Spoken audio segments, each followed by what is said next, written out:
Hi there. I want to talk about IXL today. It's a platform that is loaded with math topics. It uses assessments to see how your student is doing, and then can give them really clear instructions and directions on where to target practice. And we're thinking of the next few weeks as we begin the summer, how your student can use this for keeping up and making up time in math class. So IXL, if you have a link directly to the diagnostic, that's great. If not, you can go to IXL.com.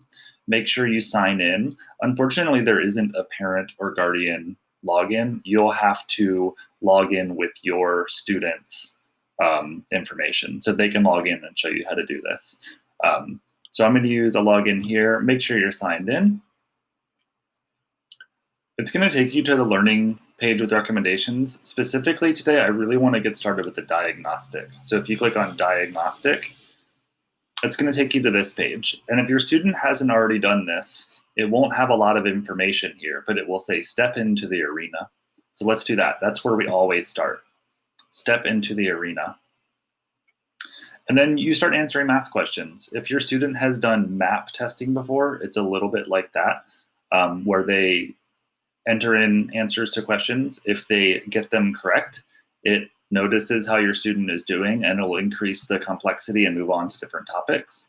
If you're getting answers wrong, it'll adjust and go to a level to figure out where your student is and where they need to practice. So there's no set amount of time for taking the diagnostic. You can't actually ever finish it. It just keeps learning about your student the more they do it. I would recommend about an hour. I understand that is a lot of time to be sitting at the computer. You can start and stop this whenever you want, as many times as you want.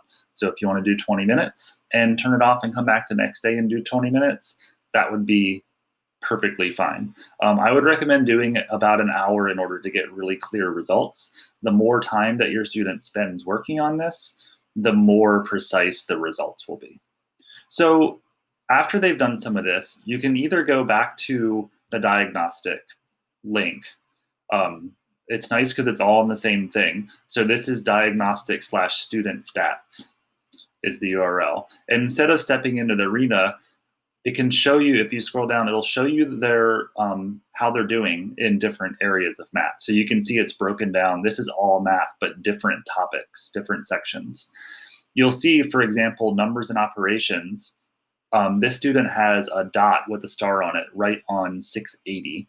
The number there means that they are ready to work on 6th grade skills. If they're in the 800s, that means they're at the 8th grade level.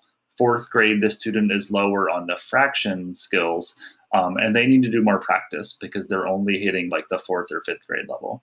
So you can see right here, if they are in a place where they're below their grade level, it'll say 1 recommended skill.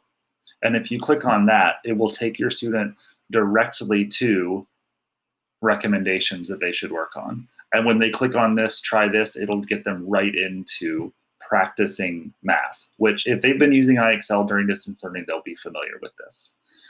And then it's really good, just a brief with IXL, they can learn from really detailed examples with all the steps.